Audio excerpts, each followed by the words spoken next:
할렐루야. 우리 주님을 사랑하시면 아멘 하시겠습니다. 여기를 보세요. 하나 둘 셋. 저를 봐야죠. 옆에 분하고 인사하고 싶으신 것 같아요.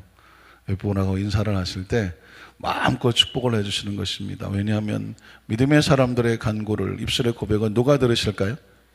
알기는 뚫어지게 잘 하시잖아요. 입술에서 고백이 될 때 하나님이 들으시고 그 입술의 고백에는 하나님이 주시는 축복이 말씀대로 된다. 하나님 말씀은 말씀대로 되더라. 그 말씀을 하나님께서 보시기에 좋았더라. 믿으십니까? 하나님 그 축복의 언어를 사용하길 원하시는데 옆에 분을 또 이렇게 만난 것도 얼마나 큰 은혜고 축복입니까? 옆에 분 축복하십시오. 예수님 안에서 당신에게 좋은 일이 나고 있습니다. 당신은 잘 되고 있습니다. 잘 될 수밖에 없습니다. 예수님의 이름으로 잘 될지어다. 우리에게도 좋은 일이 나고 있습니다.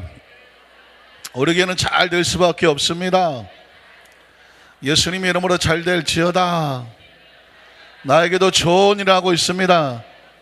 나는 잘 될 수밖에 없습니다. 예수님의 이름으로 잘 될지어다.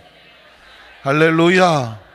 여러분의 입술의 고백을 하나님께서 들으시고 믿음의 사람들 입술의 고백에는요 하나님께서 열매 맺게 하는 역사를 주시는 줄로 믿습니다. 함께 부르고 싶은 찬양은 갈보리 십자가의 주님을 바라볼 때. 찬양을 언제 불렀나요? 지난 재직임명 예배 때 말씀을 듣기 전에 이 찬양을 드렸습니다. 이 찬양을 부르면서 얼마나 많이 울었는지 몰라요. 설교도 하기 직전인데. 왜냐하면 재직임명을 받으시는 우리 집사님들, 권사님들 여기까지 오기까지 얼마나 눈물로 달려오셔서 귀한 사명을 맡으시나 하는 감동도 있었고, 아이고 우리에게도 장로님도 나오고 안수집사님도 나와야 되는데 올해는 장로님도 못 나오시고 안수집사님도 못 나오시니까 또 그게 가슴 아파서 눈물도 나오기도 하고요.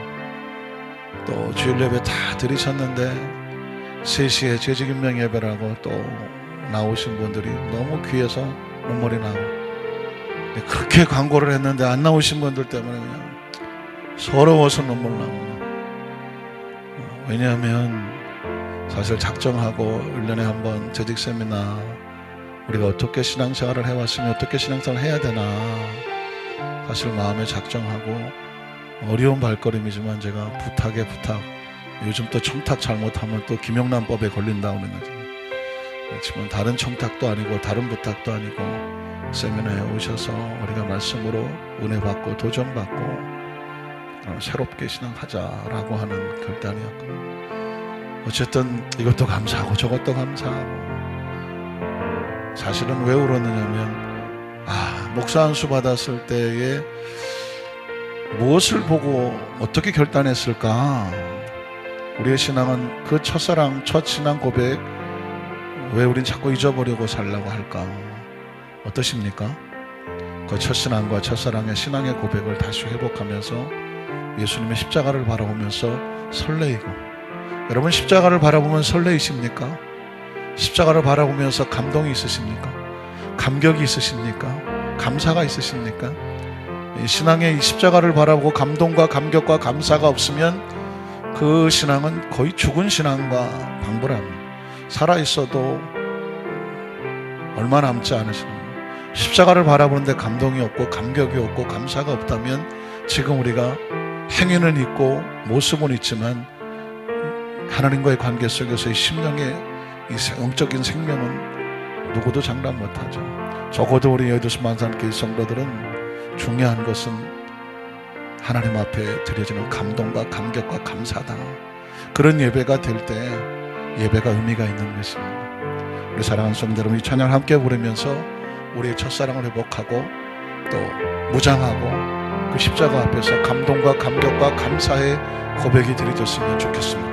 같이 한번 찬양하겠습니다.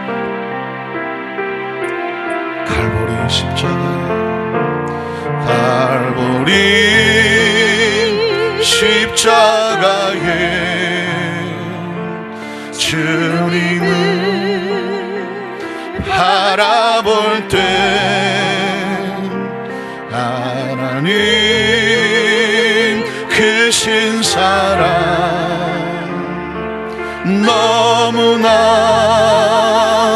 고마워라. 예수님의 십자가 이제는 나도 지고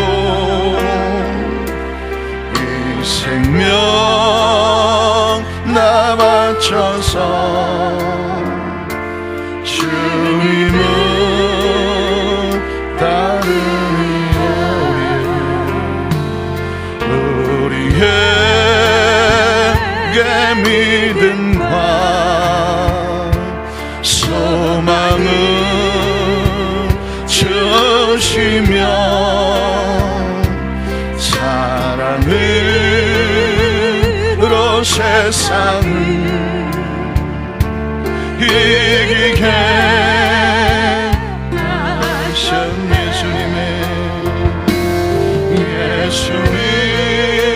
예수님의 십자가 이제는 나도 지고 이 생명 나 바쳐서 주님을 우리의 모든 간구 우리의 모든 간구 응답해 주시며 기도의 은혜로 충만케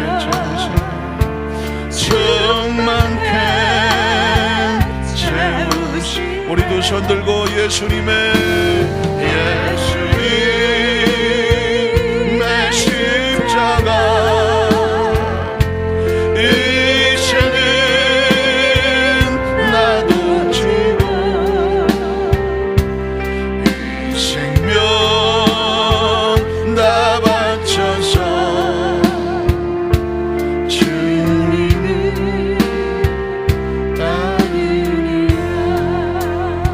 우리 두 손을 가시며 얹고 잠시 묵상으로 기도합니다. 사랑하는 성도 여러분, 여러분은 왜 사십니까? 무엇 때문에 사십니까?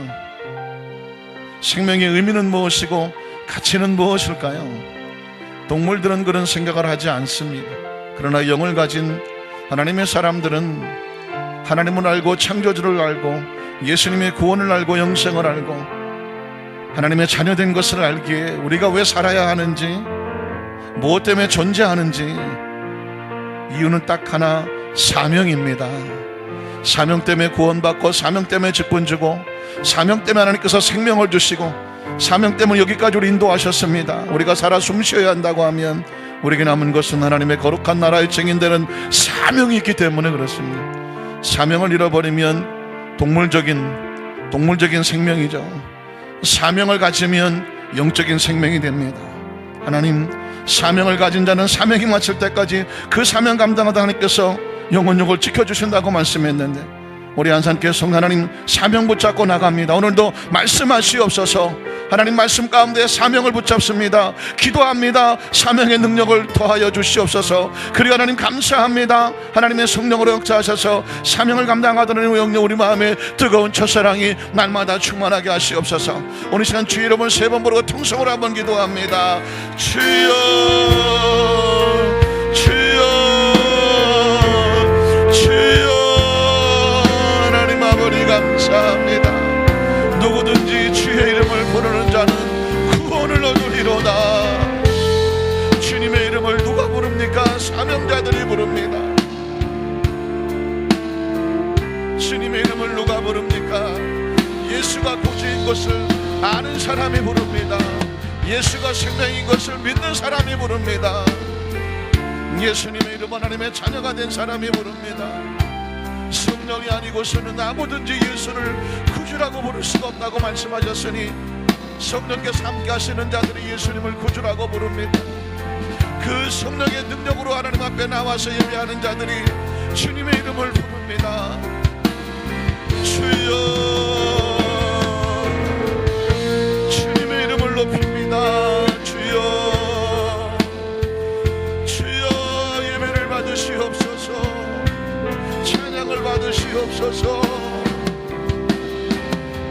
십자가의 주님을 바라봅니다. 그 하나님의 크신 사랑 감사합니다. 감격합니다. 감동합니다. 우리 마음에 영적인 생명이 살아서 감사를 잃어버리지 않게 하시옵소서. 감격을 잃어버리지 않게 하시옵소서. 그리고 감사를 잃어버리지 않게 하시옵소서. 여의도 수모한산교회 성도들이 드려지는 예배는 감격의 예배입니다. 감사의 예배입니다. 감동의 예배입니다. 하나님 최선을 다해서 드려지는 몸과 마음과 정성에 눈물의 기도에 영으로 드려지는 감사입니다. 날마다 분차마다 시간마다 우리 천하보다 소중한 생명 가지고 이제는 예수님의 십자가 나도 지고 이 생명 바치는 날까지 사명 감당하고 주님을 따라가는 크리스찬 주의 백성 주의 제자 작은 예수의 모습을 닮아가도록 주님 도우시옵소서. 예배 가운데 흠행하시옵소서. 날마다 이 찬양이 우리의 신앙의 고백이 되게 하시고 이 찬양에 눈물이 있게 하시고 이 찬양에 고백이 있게 하시옵소서. 이 찬양이 우리의 결단이 되게 하시옵소서. 이 찬양이 우리의 눈물 우리의 삶의 모습 되게 하시옵소서. 주님을 바랍니다. 우리 다시 한번 갈보리 십자가에 갈보리 십자가에 주님을 바라볼 때 하나님 크신 사랑 너무나 고마워라.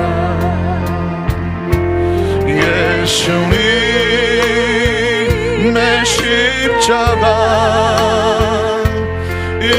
이제는 나도 지고 이 생명 나 바쳐서 주님 예수님의 십자가 예수님의 십자가 이제는 나도 지고 이 생명 나 바쳐서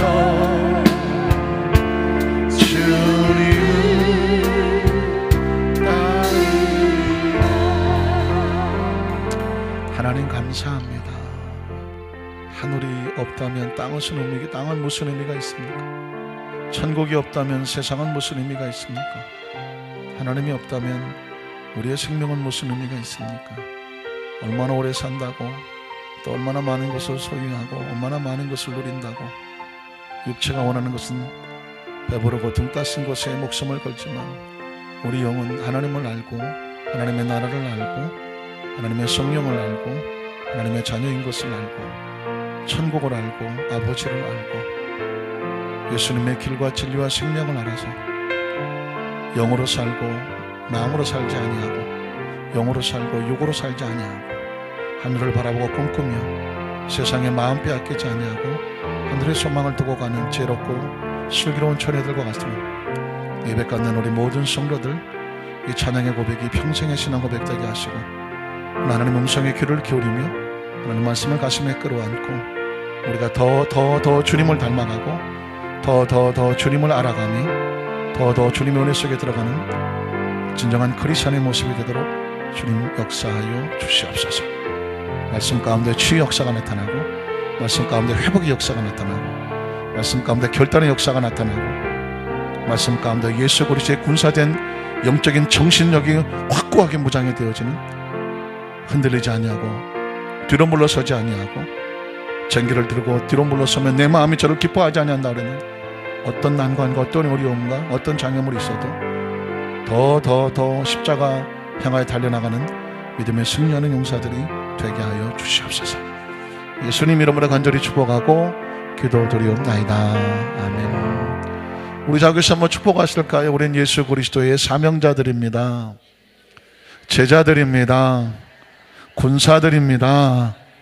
믿으십니까? 할렐루야.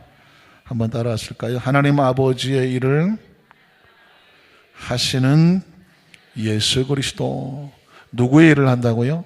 하나님 아버지의 일을 예수께서 하신다. 하나님 아버지 일을 하시는 예수 그리스도. 이런 제목으로 말씀 은혜를 나누기 원합니다.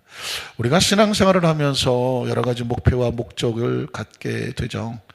그런데 가장 근본적이고 중요한 것 기억하십니까? 예수님을 더 많이 알아야 된다는 것입니다. 한번 따라하실까요? 예수님 더 많이 알기 원합니다. 더 많이 알기를 원합니다. 그런 소원이 있으십니까? 그런 마음의 갈급함이 있으십니까? 기대감이 있으십니까? 예수도 알기 원함은 그런 찬양도 있습니다. 주께 가까이, 더 주님 앞에 가까이 나가기를 원합니다. 무슨 말일까요? 이 땅의 삶을 살면서 예수님께서 무엇을 원하시는지, 예수님은 누구신지, 예수님은 무엇을 기뻐하시는지, 예수님 무엇을 원하지 아니하시는지, 예수님의 모습을 좀 더 가까이 나가고 예수의 생각과 머리가 머릿속에 들어와 있으면 예수님처럼 또 예수님의 마음과 함께 동행하는 삶이 될 줄로 믿습니다. 그래서 늘 생각과 의식과 사고가 예수님 안에 예수님과 동행하는 그런 삶이 돼야 예수님을 닮아갑니다. 부부는 닮아간다고 하는데 혹시 여러분 남편하고 나는 닮았다. 끔찍합니까? 네. 어휴 손을 드시는 분이 하나도 없어요. 근데 가끔 TV에 보면 오래 사신 분들 이렇게 나올 때 보면 본인들은 잘 모르는데 부부는 저렇게 닮는구나 늘 바라보고 함께 생활해서, 그러니까 남편이 끔찍하신 것은 여러분이 끔찍하신 거예요. 남편이 날 닮았을 거 아니에요. 그러니까 내가 어떻게 해야 돼? 항상 밝고 환하고 예쁘고 멋있게. 그러면 남편이 누굴 닮는다? 날 닮는다. 오늘 기도 제목이 심각해지죠. 남편이 날 닮는구나. 그러니까 부인이 좀 그렇다 그러면 누구 책임이에요? 남편 책임이네. 그러니까 정말 잘해야 되겠네요. 저도 열심히 잘 하겠습니다. 예수님을 많이 닮아. 그러니까 걱정할 건 없어요. 우리가 예수님을 자꾸 닮아가면 남편도 날 닮고 예수님 닮아가고, 아내도 날 닮고 예수님 닮아가고. 그래서 세월이 지난 다음에 이렇게 보면 사람의 모습들이, 옛 모습들은 다 이렇게 옛날에 있었던 모습들은 자꾸 이게 희미해져 가는데 그 속에서 빛나는 모습이 보이는데요, 신앙의 모습이 보입니다. 정말 아름다운 여인은 나이가 많이 들었는데 그 속에서 빛처럼 나오는 신앙의 모습을 아름답게 비추면 아름다운 모습입니다. 쌍꺼풀이 이뻐야 아름다운 여인이 아니라 눈빛이 있어야 이뻐야 아름다운 여인입니다. 한번 따라 하실까요? 쌍꺼풀이 이뻐야 아름다운 여인이 아니라 무엇이 이뻐요? 눈빛이 이뻐야 돼요. 그 눈을 바라보면 눈을 돌릴 수가 없어. 그 눈에서 나오는 선한 모습과 그윽한 모습과 또 은혜로운 모습과 따뜻한 모습과 부드러운 모습과 사랑의 모습, 어디서 나올 걸까요? 그리스도의 은혜 속에서 나오는 거죠. 은혜가 마음에 충만하면요, 눈빛이 그윽해요. 은혜가 충만한 사람의 눈이 도끼는 봤습니까? 이거 안 됩니다. 은혜가 충만하면 그냥 눈빛이 그윽해요. 하나님께서 사람에게 주신 그 머리부터 발끝까지의 모든 신체 기관 가운데 진짜 보석 같은 게 하나 있더라고요. 어디가 보석 같아요? 눈빛이 보석 같아요. 제가 이렇게 사람을 가만히 쳐다보면 그 눈빛에서 나오는 것은 눈빛이 말을 하고, 눈빛이 노래하고, 눈빛이 고백하고, 눈빛에서 감정이 나오고, 그 눈빛에서 여러 가지가 나오는데, 하나님께서 어쩜 이렇게 만드셨을까? 눈빛은 참 보석 같아요. 그러니까 그 눈에서는요, 무한한 가치가 나올 수가 있어요. 물론 아주 눈빛에서 무한한 저주도 나올 수 있어요. 눈가를 확 뒤집어 까면 눈빛이 막 서리빨 같고 무서울 수도 있어요. 그런데 그 눈빛이 눈에서 나오는 광채로 인해서 뭉클거리기도 하고, 그 눈빛에서 막 위로가 되기도 하고, 그냥 지켜봐주는 그 눈빛에서 용기가 나기도 하고, 그 눈빛에서 무한한 것이 나와요. 그래서 여러분, 눈빛이 아름다운 여인이 되십시오. 여인들만 아멘을 하신 거예요. 그죠? 에이, 내가 이 나이에. 아니, 그 나이에도 눈빛이 아름다우면 진짜 미인입니다. 자, 이런 얘기를 하는 것은 뭐냐면, 우리의 마음 속에 예수님을 많이 담고, 그러니까 닮아가고 가득 채우고, 발음이 똑같아요. 예수님을 담고, 니을 미음 담고, 미음 담고. 그래서 이게 가득 찬 게 바깥으로 나와요. 그런 얘기 하지 않습니까? 사람이 나이를 먹으면, 40 넘으면 그런 얘기 하나요? 자기 얼굴에 책임을 져야 되는데, 그 얼굴은 어떻게 나온 것이냐?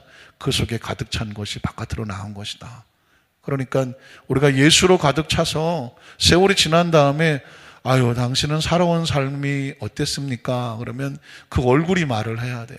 얼굴이 하나님의 마음으로, 예수님의 마음으로 가득 채워져서 눈빛으로 말해줘야 돼요. 제가 눈빛이 아름다운 여인이 되십시오 그랬더니 남성 동지들이 별로 고개를 무슨 난 모양이 눈빛이 아름다운 영원한 청년이 되십시오.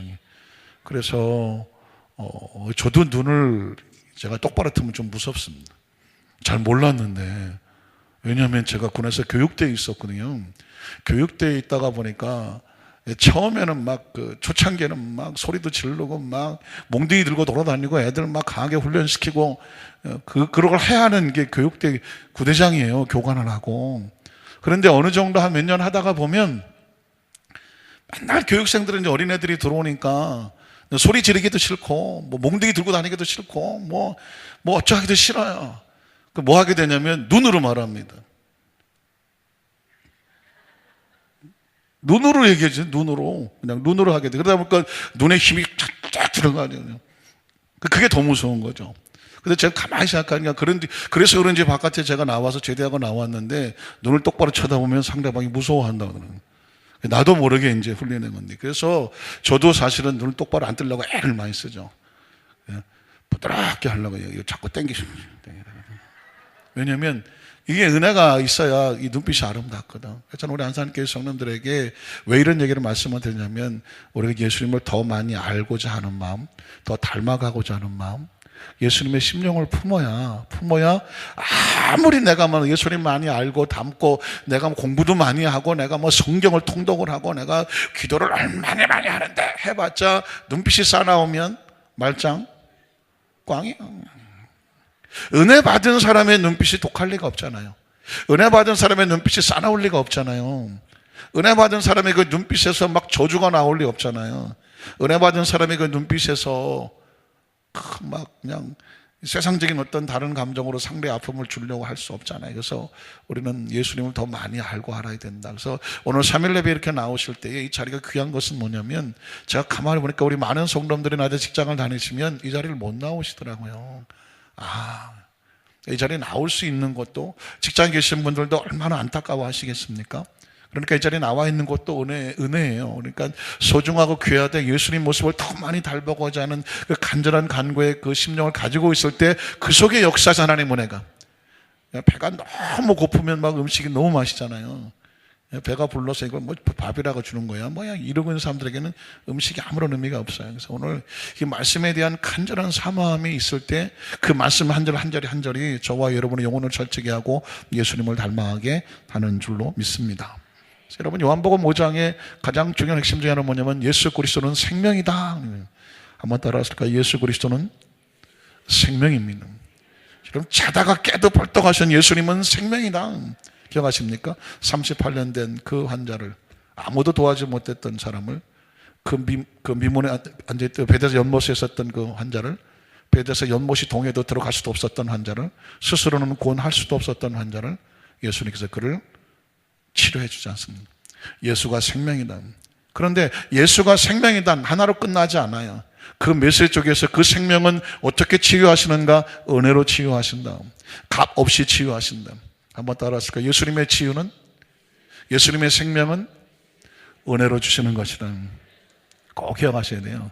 그 무슨 어떤 행위를 해서 그 사람이 어떤 자격이 있어서 그 사람이 뭘 했더니 그 조건으로 인해서 예수님이 고쳐주셨다, 하나님이 고쳐주셨다, 그래서 뭘 해야 고쳐주신다, 라고 하는 것은 어떤 의미에서 본다면 긍정적인 효과에서 뭐 열심히 신앙생활하고 열심히 기도하고 뭐 열심히 뭐 하나님 말씀 읽고 뭐 열심히 전도하고 내가 하나님 안에 살려고 애를 썼더니 라고 하는 것은 긍정적인 차원에서 뭐 그렇게 한다는 것은 좋은 모습이지만, 그러나 내가 뭘 했더니 하나님이 고쳐주셨어 라고 말하는 것은 굉장한 위험성이 있습니다.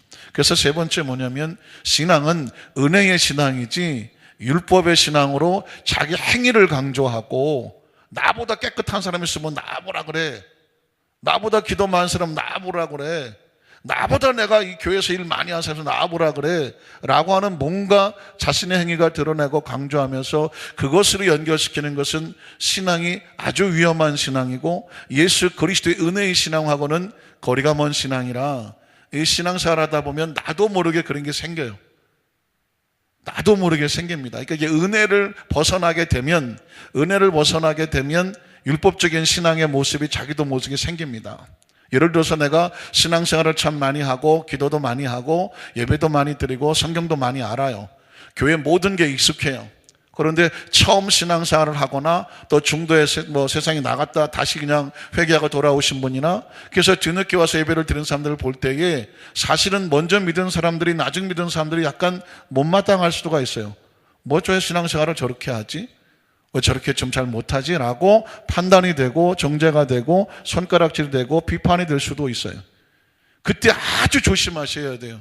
왜 그러냐면 신앙은 은혜로 된 것이고, 나도 여태까지 은혜로 온 것이고, 그 사람도 지금 은혜로 와서 하나님 앞에 성장해가는 과정이기 때문에, 은혜 받은 사람이 누구를 향해서, 값없이 은혜 받은 사람이 누구를 향해서 비판하고 정죄하고 그리고 손가락질하고 그리고 견주고 비교할 수가 있겠습니까? 그러니까 우리는 무조건 은혜야.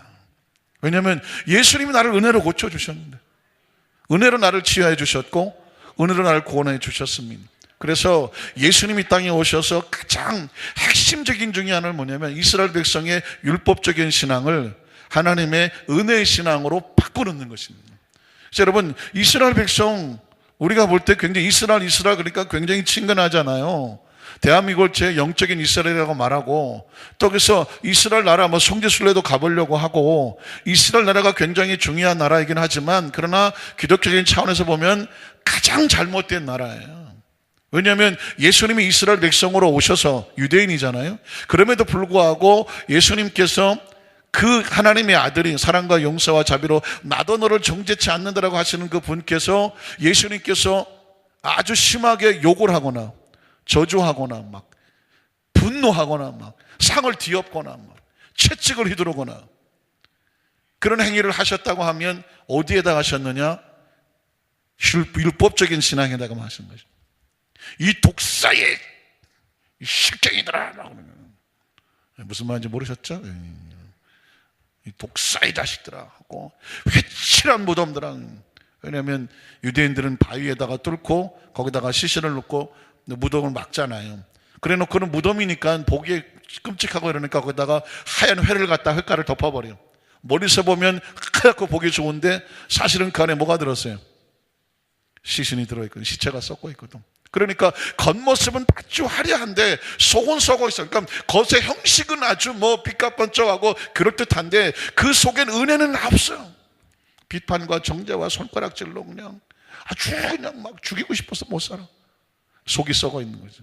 그러니까 예수님 볼 때 그런 신앙은 신앙이 아니더라. 이 독사의 자식들아, 너희가 맹인이면서 하나님의 마음도 모르면서 도대체 누구를 인도하고 하느냐? 소경이 소경 인도하면 둘 다 망한다. 이 독사의 자식들아, 내 성전은 하나님이 기도하는 집인데 왜 여기 와서 이렇게 비판하고 정죄하고 계산하고 장사하느냐? 이건 아니다. 그러니까 예수님께서요, 굉장히 온유하고 겸손하지만 딱 한 군데에서만큼은 아주 과격하고 아주 상을 뒤엎어버리고, 이런 이유가 뭐냐면 하나님의 마음은 그게 아니다라는, 믿으십니까?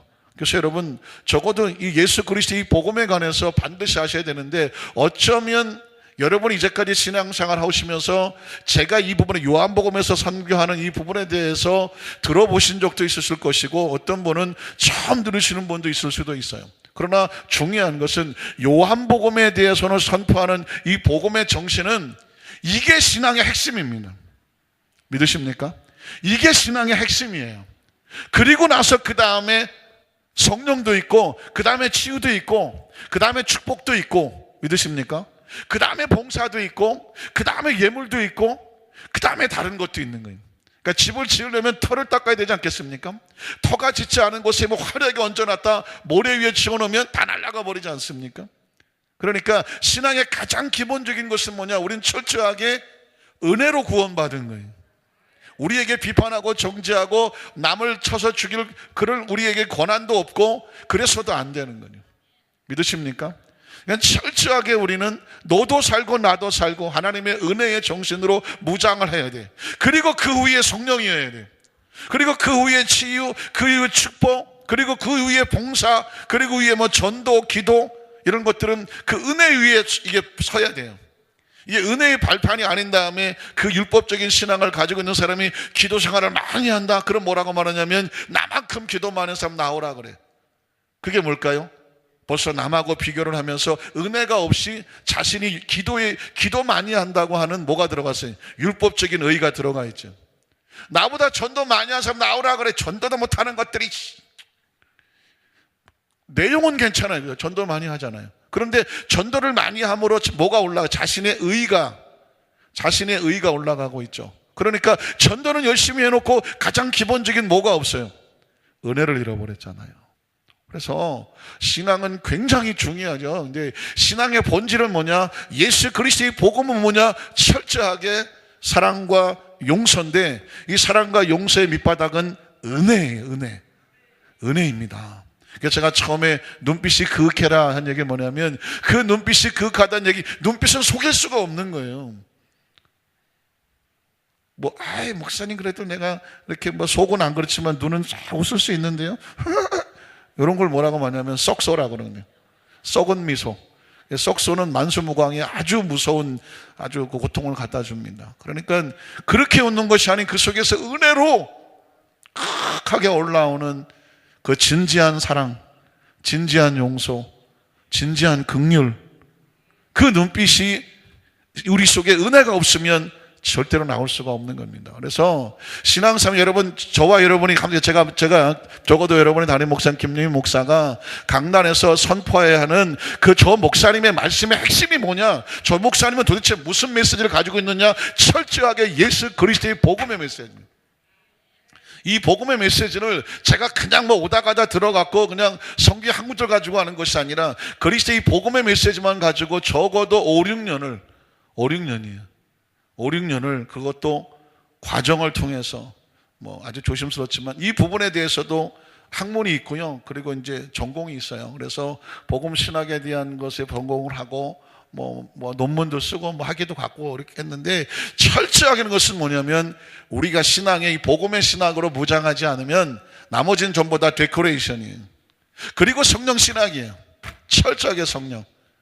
제가 여러분에게 이제 저와 여러분이 적어도 목회가 저도 30년이 돼가니까 설교 신학의 메시지가 있을 게 아닙니까? 저 목사님 적어도 저는 순복음의 목사님들이 제때가 제가 빨간 명철 다고 전도사 할 때만 하더라도 순복음에는 신학이 없네 그 소리가 제일 듣기 싫었어요. 왜냐하면 그때는 뭐냐면 그냥 성령 받고 방언만 하고 그냥 충만하게 그러고 다닐 때니까 그냥 하나님이 성령을 초대교회처럼 성령을 먼저 주시고 보십시오. 베드로가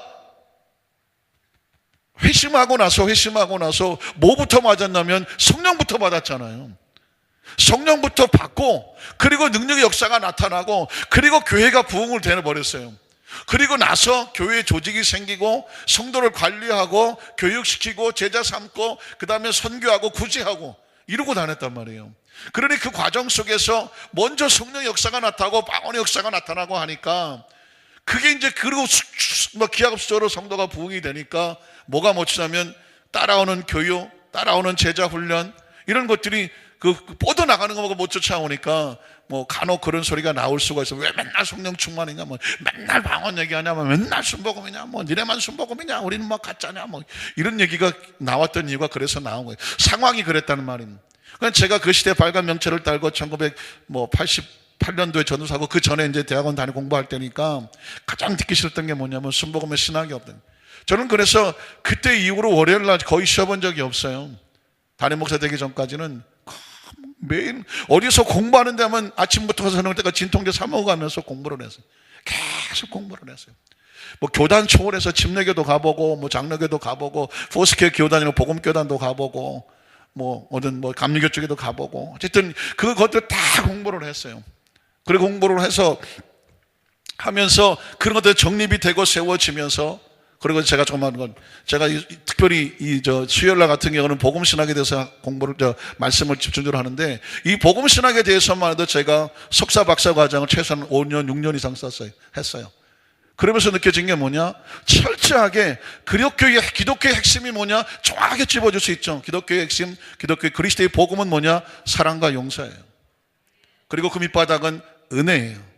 적어도 여러분 여의도 순무 안산교회 여러분의 담임 목사가 저분이 강단에 서서 설교를 하는데 이 시대 속에서 얼마나 많은 목사님들이 있습니까? 얼마나 많은 스피커들이 있습니까? 성경을 읽고 설교하는 사람도 있고 어떤 사람은 은혜 받고 그냥 설교하는 사람도 있어요. 저는 철저하게 학문적인 바탕으로 수십 년 동안 공부를 하고 그리고 성경을 깊이 파고 성경 하나님을 만나고 그리고 성경의 말씀에 근거해서 그리고 그 위에 성령께서 역사하시고 그리스도의 복음과 그 다음에 제가 오알리스의 전공은 뭐냐면 치유신학이에요. 하나님 예수 우리의 치유신학이 됐어. 왜냐면 예수님은 그 공생의 사역 속에 보니까 가르치고 전파하고 치유하신 거니까. 그리고 순복음 신학의 가장 두 개는 뭐냐면 치유와 성령이거든요. 그런데 이제 저는 여러분에게 이제 이 말씀 드리는 뭐냐면 치유와 성령과 함께 저만 하는 거죠. 저만 하는 그 메시지의 또 하나의 신학은 뭐냐면 그리스도의 복음 신학이라는 것입니다. 그래서 저 목사님이 강단에 설교할 때 설교에는 신학이 담겨져 있거든요. 그 신학은 뭐냐? 철저하게 순복음 신학이니까 성령, 치유, 그리고 그리스도의 복음입니다. 그리스도의 복음. 복음 신학은 복음도 신학입니다. 이 복음의 신학을 알지 못하면 뭐 구약과 신학이 왔다 갔다 합니다. 어떤 때는 막 구약의 율법으로 막 성도를 막 가리켰다가 또 어떤 때는 또 막 예수님 쪽에 와갖고 또 예수님은 사랑을 말씀하셨다. 또 이러다가 또 레위기 갔다가 막 민수기 갔다가 왔다 갔다 하면서 그때마다 그러나 여러분 아까 했죠. 구약은 철저하게 행위를 강조를 합니다. 그러나 그 속에 예수 그리스도의 신학은 뭐냐면 그 속에도 사랑과 용서와 은혜가 있어요. 왜? 메시아는 예수 그리스도니까. 그래서 여러분 설교를 듣고 여러분의 성경을 공부하고 신앙적인 내가 도대체 어떤 신앙의 정리가 되어 있느냐 세 가지를 가슴에 있어야 돼요. 철저히는 그리스도의 복음으로 구원받은 값없이 은혜 받은 성도 그 은혜의 사명 감당하라고 뭘 주시느냐? 성령을 주시고 철저하게 성령이 있어야 되고 그리고 그 성령 가운데 예수님이 하시는 역사 가운데에 나도 치료받고 당신도 치료받자. 예수님께서는 가시는 곳마다 치유역사를 하셨으니까 치유신학이에요. 이 세 가지가 있고 그 다음에 이제 한 가지가 더 있다고 하면 어차피 얘기가 나온 거니까 저는 이제 연대연합신학대원에서 상담신학을 했어요. 그러니까 제가 여태까지 공부를 얼마나 했겠어. 등록금만 해도 진짜 도와준 사람도 없고 그냥 알아주는 사람도 없고 오죽하면 내가 나 혼자 이런 얘기를 하고 있어요. 여러분이 이렇게 나와서 제가 강단에 설교하는 게 그냥 뭐 어찌 그냥 하루아침에 이렇게 나와서 하는 게 아니에요. 그러니까 그래서 제가 철저하게 설교를 할 때에 그 속에 내적 치유도 있고 회복도 있고 상담도 있고 그래서 그 말씀 하나를 들고 서기 위해서 그 말씀 속에 담겨져 있는 것이 목사님 강단에서 그냥 성경만 이렇게 가르치는 게 아니에요. 한 영혼이 회복되기 위해서 복음으로 무장을 돼야 되고 성령 역사에 주셔야 되고 그리고 치유신학이라는 것이 디바인 힐링이라고 그래서 이제 육체적인 하나님이 주신 어떤 그 몸의 치유가 있다고 하면 상담 치유는 뭐냐면 이너 힐링이라고 그래서 내적 치유 들어보셨나요? 내적 치유를 하게 되는 거예요. 그래서 이 하나님의 그리스도의 복음은 뭐냐면 영혼이 잘 되고 범사가 형통 강관의 전인적인 구원이라고 하는 것이 성경 속에 있는 하나님께서 우리 형상과 모양을 회복하기 원하는 거예요. 오늘 예수님께서 그 30번의 환자를 고쳤다고 하면서 그 몸만 고친 게 아니거든요.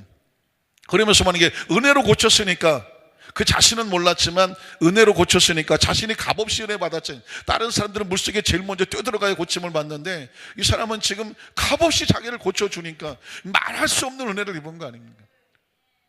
그러면서 지난주에 했던 것처럼 바리새인과 서기관들은 오히려 그걸 가지고 예수님 앞에 달라들었잖아요.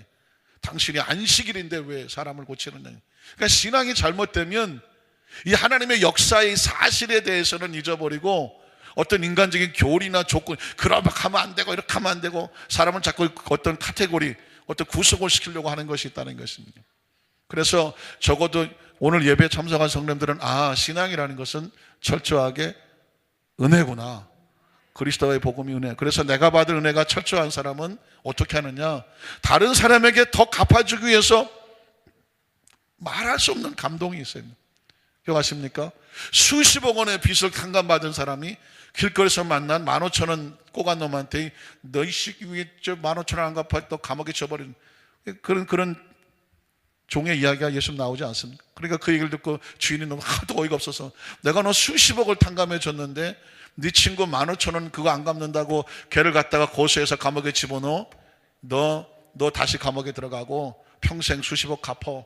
그게 뭡니까? 수없는 은혜를 받은 사람이 다른 사람을 용서하지 못할 때 그러면서 나오는 게 뭡니까? 너희가 중심으로 형제를 용서하지 아니하면 하나님 아버지도 너를 뭐하지 않는다? 용서하지 않는다. 그런 얘기가 나오는 겁니다. 그래서 철저하게 여러분 예수 믿고 구원받으면서 도대체 교회 다니면서 내 머릿속에 생각 속에 의식 속에 뭐가 가장 중요하냐 묻으면 은혜입니다. 내가 은혜 받았구나. 내가 은혜로 구원받았구나. 은혜로 지금 살고 있구나. 내가 은혜로 직분자가 됐구나. 그 은혜 속에서 감사한 사람은 온몸이 부들부들하다니까. 그게 은혜예요. 근데 은혜를 잃어버리면 이것도 못못하고 저것도 못못하고 아이고 저건 사람 왜 머리를 저 따위로 하고 왔나. 뒤통수만 봐도 힘들고 아파도 구주바니 색깔은 왜 저런 색깔인가. 이게 왜냐하면 이게 은혜가 없으니까 메마른 심정이니까 모든 게 못맞다고 힘들지 않습니까? 이런 사람은 자기도 힘들고 남도 힘들어. 왜? 입에서 나가는 말이 부드럽지 않잖아요. 입에서 나가는 게 가시가 되고 막 비판하고 정죄하고 그 따로밖에 못해. 그러면 그 주위에 누가 오겠습니까? 아무도 안 오죠. 그래서 예수님이 들어오면 사람이 바뀌는 거죠. 존재가 바뀌는 거예요. 눈빛이 바뀌는 거예요. 그래서 성경을 너무 성경을 진도를 많이 나가는 게 중요한 게 아니고요. 그 성경 속의 단어 하나에 담겨져 있는 예수 그리스도의 마인드와 핵심을 알고 나면 그거 하나만 오늘은 그냥 은혜 하나만 붙잡으면 되는 거예요. 왜냐하면 예수님이 치유자구나, 생명이구나. 근데 그 예수님께서 병을 고치되 은혜로 고쳐주시는구나. 그 메시지는 뭐냐? 말씀이 선포되면 우리 모두 다 은혜로 구원받고 주님 우리를 은혜로 치유하시는구나. 내가 행위로 뭘 어떻게 하려고 해서 얻어지는 것이 아니구나. 그러면 이런 생각할지 모르면 그럼 가만히 있으면 되겠네. 내가 한다고 그렇게 해버리면 은혜를 모르는 사람이죠. 어떻습니까? 지난번에 올랐던 빚진 자라고 하는 자녀분은 평생 갚아도 빚진 자 돼요. 은혜를 아는 사람은 은혜를 갚으려고 하지 않겠습니까? 근데 은혜를 받은 사람이 은혜에 감사하지 못하고 은혜와 상관없이 살아가면 은혜를 베푼 사람을 뭐하게 만드냐면 무색하게 만든 사람이에요. 큰 은혜를 받았는데 그 은혜를 받은 거에 감사도 없고 그 은혜 받은 사람에게 대해서 고마움도 없고 그 은혜 받은 것을 기억도 안 해버리면 뭐가 될까요? 그 은혜는 아주 값싸고 가치 없는 은혜가 되니까 이미 스스로 그 은혜를 저버리면 그 받은 은혜를 저버린 것과 같은 것입니다. 오늘 성경은 그래서 오늘 성경 속에 제가 한 절만 할게요. 오늘 성경 보면 이렇게 신앙의 고백을 하신 예수님께서 이제는 예수님이 자기 자신을 얘기해요.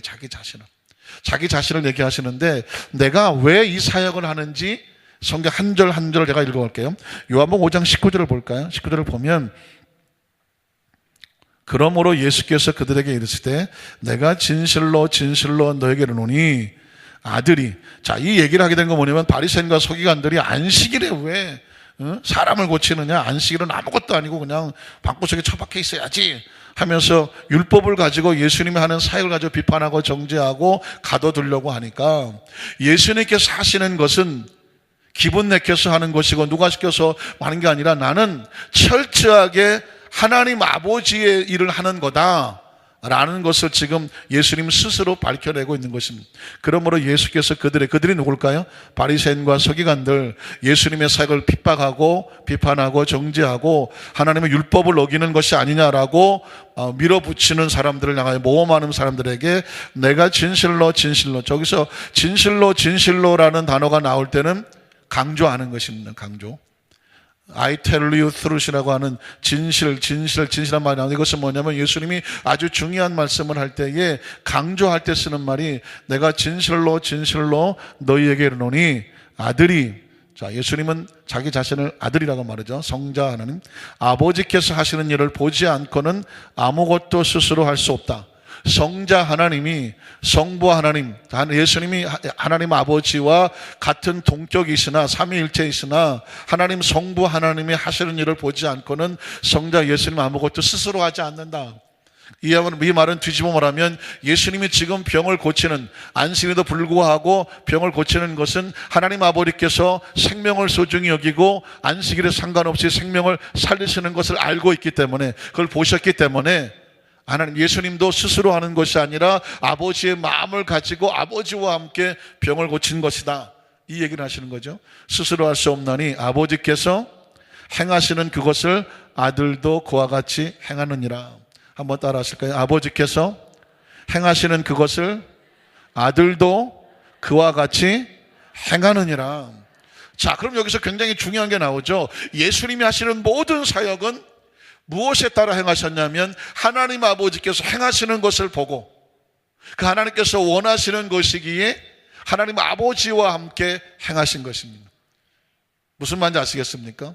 굉장히 중요한 일이죠. 예수님께서 그 많은 공생의 사역을 하셨는데 예수님께서 어떤 기준을 가지고 하셨느냐? 철저하게 아버지, 하나님 아버지 안에서 하나님 아버지께서 원하시는 것을, 아버지께 하신 것을 보고 아버지와 함께 행하신 것입니다. 그러니까 그 병 고치는 사역을 누가 원하시냐면 하나님 아버지께서 원하시는, 아버지께서는 지금도 병을 고치시고, 믿으십니까? 안식일은 누구를 위해서 있는 것이다? 사람의 생명을 살리려고. 신앙의 목적은요, 사람의 생명을 살리는 것입니다. 믿으십니까? 그 신앙이 사람의 생명을 죽이면 어떤 계율이라고 할지라도 그건 하나님의 원래 목적과 맞지 않는 거예요. 이게 이제 신앙생활도 굉장히 그 기준이 중요한 것인데, 형식과 계율을 지키기 위해서 사람이 있는 것이 아니라 형식과 계율은 누구를 위해서 있느냐면 사람의 생명을 살리려고 있는 거예요. 여러분이 십계명을 지키는 이유는 십계명 지키다가 내가 죽겠네, 죽으라고 십계명 지키는 게 아니에요. 살라고 십계명 지키는 것입니다. 우상 앞에 절하지 말라, 하나님이 위한 것이 아니라 누구 위한 거예요? 우상을 숭배하지 못하도록 우리를 위한 거예요. 하나님의 다른 신을 섬기지 말라, 다른 신 섬기면 죽어. 하나님께서 왜 자기만 섬기라고 그러냐? 다른 신을 섬기면 그 신에게 도둑질 당하고 죽이고 멸망당하는 거죠. 하나님 이름을 망령되이 일컫지 말라? 하나님 당연히 하나님을 존중하는 건데 하나님의 이름을 망령되이 일컫고 살겠어요, 죽겠어요? 부모를 망령되이 하더라도 스스로 자기 양심에 괴로워 살 수가 없는데 하나님을 망령되이 일으키면 살지 못하고 죽죠. 주님의 안식일을 그날을 거룩히 소중히 여겨라, 하나님의 나를 소중히 여겨라. 그 얘기는 뭐냐면 하나님의 나를 소중히 여기면서 하나님의 나를 소중히 여기는 사람 살겠어요, 죽겠어요? 사는 거죠. 하나님께서 아무것도 하지 말라 그랬다고 그래서 집안을 바꾸서 아무것도 안 한다? 이게 아닌 게 아니라는 거죠. 그날의 생명을 살린다고 하면 뭐라도 해야죠. 사람의 생명이 중요한 거죠. 네 부모를 공경해라. 부모를 위한 것입니까? 자식을 위한 것입니까? 헷갈립니까? 부모를 위하는 것이 누구를 위하는 것입니까? 자기를 위하는 거죠. 세상에 아무리 대통령이라도 자기 부모를 욕하면 그걸 뭐라 그래요? 호루자식이라고 그래요. 부모를 공경하지 않는 사람은 아무리 공부를 많이 했어도 자기 부모를 공경하지 않는 사람을 존경합니까? 존경하지 않습니까? 존경하지 못하죠. 왜? 자기를 낳아준 부모를 공경하지 않는데 그 사람이 뭐 대단한들 그 사람을 어떻게 우리가 존경할 수 있겠습니까? 그건 인륜이죠, 인륜. 그리고 천륜이죠, 천륜. 그건 뭐 누가 가르쳐서가 아니라 당연히 자기 부모를 공경하는 것은, 그래서 효를 강조할 이유가 없는 게 신앙이 올바르면 효는 오토매틱인 자동이지. 하나님을 경외하는 사람이 부모를 경외하지 않겠습니까? 내가 하나님을 위해서 죽을 수 있지만 부모는 용서 못한다. 되나? 하나님을 위해서 죽을 수 있으면 부모를 공경하는 건 당연한 거 아닙니까? 이건 당연한 거예요. 살인하지 말라. 도대체 누구를 살인하지 말라는 거예요? 살인하면 자기가 살겠어요, 죽겠어요? 자기가 죽죠. 살인하는 순간 죽는 거예요. 살아도 죽는 거예요. 가늠하지 말라, 이 얘기도 아주 중요한 거예요. 참 힘들고 어렵지만 상대를 소중히 여기고 누굴 소중히 여기는 거예요? 자기 살라고 하는 거예요. 도둑질 하지 말라. 도둑질해서 뭐 생기면 좋을 것 같지만 그것 때문에 살겠어요, 죽겠어요? 도둑질하면 죽는다니까. 남의 것 탐하고 남을 해하려고 거짓말하고 다니고 죽는다니까요. 제가 글을 하나 쓴 게 있는데, 진짜 복수는 어떻게 하는 거냐? 진짜 복수는 자기를 아프게 하고 힘들게 한 사람이 무병장수하고 오래 살라고 축복해 주는 거예요. 이해가 되십니까? 그 얘기는 뭐냐면, 가룟 유다가 불행합니까? 가인이 불행합니까? 물어볼까요? 제가 물어요. 가룟 유다하고 가인 누가 더 불행할까? 가룟 유다 손으로. 가룟 유다가 더 불행할 것이다. 눈치가 백단인데 지금 낌새가. 손 드시는 분이 계셔요. 순진무구하신 분들이 손 드시는데. 가인이 더 불쌍하다. 불행하고. 씨발 뭔 소리야. 데모를 하시네. 지금 아무도 손을 안 드시네. 가룟 유다하고 가인은, 가룟 유다 불쌍하죠. 제가 그런 글을 썼어요. 가룟 유다가 예수님을 만났을 때 생명을 얻었다. 가룟 유다가 예수님을 버렸을 때 생명을 잃었다. 가룟 유다는 생명을 버리고 죽음을 택했다. 예수님은 죽음을 이기고 생명의 부활로 나왔다. 가룟 유다는 불쌍하다. 그러나 가룟 유다가 제일 불쌍하지는 않다. 가인은 하나님을 만나고 영생을 얻었다. 가인은 하나님을 버리고 생명을 잃었다.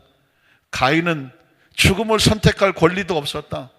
가인은 살아 숨쉬는 동안 평생 자기가 저지른 죄 때문에 가슴 찔리고 살았다.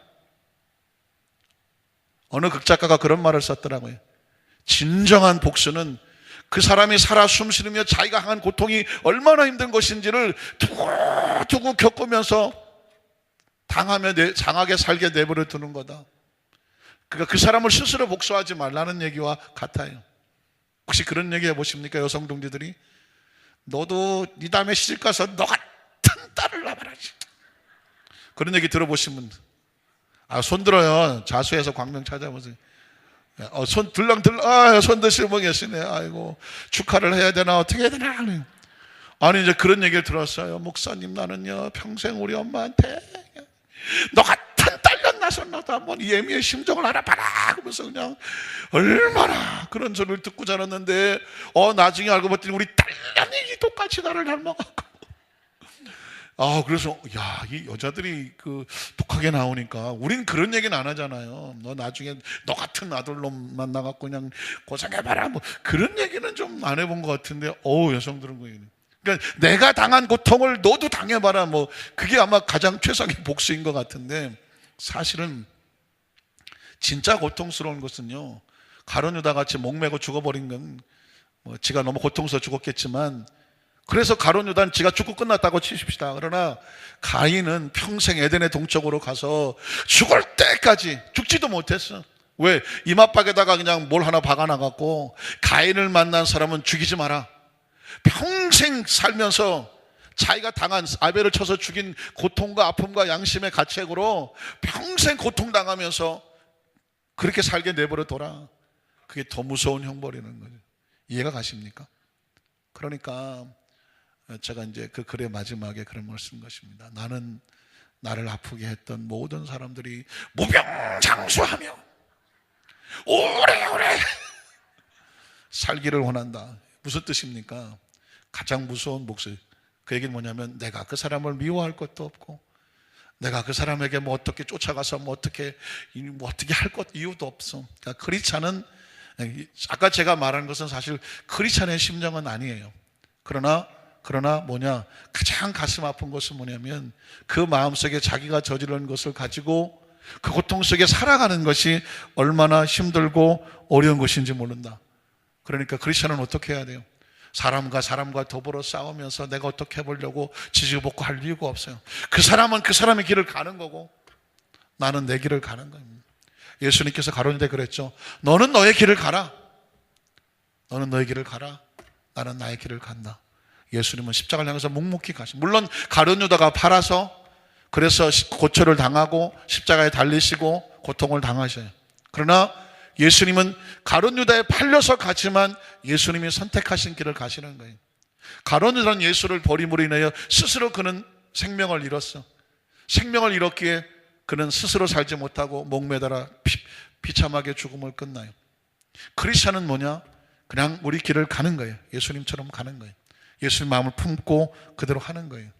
예수님은 그래서 아버지가 향하는 것을 보고 하겠지 자신의 어떤 그 감정과 기분과 그 십자가에 달리고 제자들에게 배반을 당하고 고통나는 것에 자신의 감정과 기분으로 행동하거나 움직이지 않으셨습니다. 어떻게 하셨다고요? 그 마음속에 하나님 아버지의 마음을 가지고 하나님께서 원하시는 것을 보고 행렬을 길을 걸어가셨어요.